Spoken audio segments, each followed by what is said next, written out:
Current affairs August 2026. ഇന്ത്യയിലെ 101ാമത്തെ Ramsar site ആയിട്ട് വരുന്നതാണ് ഗ്ലാവ് തടാകം. അരുണാചൽ പ്രദേശിലെ ലോഹിത് ജില്ലയിലെ കാലംഗ് വന്യജീവി സങ്കേതത്തിലാണ് ഈ ഒരു ഗ്ലാവ് തടാകം സ്ഥിതി ചെയ്യുന്നത്. അപ്പൊ ഇതോടുകൂടെ 101 റംസാർ സൈറ്റുകൾ ഇന്ത്യയിൽ നിന്നുണ്ട്. ഇനി ബ്രിക്സ് വിദ്യാഭ്യാസ മന്ത്രിമാരുടെ സമ്മേളനം നടക്കുന്നത് ഭുവനേശ്വറിൽ വെച്ചിട്ടാണ്. ബ്രിക്സ് വിദ്യാഭ്യാസ മന്ത്രിമാരുടെ സമ്മേളനം ഭുവനേശ്വറിൽ. 2026 ജൂലൈയിൽ അന്താരാഷ്ട്ര ക്രിമിനൽ കോടതിയിൽ നിന്നും പിന്മാറിയ രാജ്യമാണ് വെനസ്വല. ISROയും റിസർച്ച് ഓൺ സ്പേസ് കമ്മിറ്റിയും ചേർന്ന് നൽകുന്ന വിക്രം സാരാഭായ് പുരസ്കാരം ലഭിച്ചത് ഡോക്ടർ അന്നപൂർണി സുബ്രഹ്മണ്യത്തിനാണ്.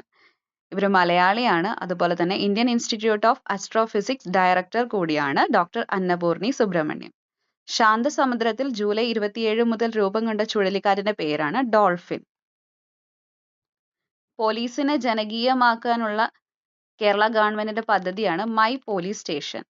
ഇന്ത്യയുടെ ആദ്യ വനിതാ ടോപ്പ് ഗൺ യുദ്ധ പൈലറ്റ് ആകുന്നത് ഭാവന കാന്ത്. യുവാക്കളിലെ ലഹരി ഉപയോഗം ഇല്ലാതാക്കുക എന്ന ലക്ഷ്യത്തോടെയുള്ള കേന്ദ്ര സർക്കാർ പദ്ധതിയുടെ പേരാണ് നശാമുക്ത് യുവ ഫോർ വികസിത് ഭാരത് സങ്കൽപ് അഭിയാൻ.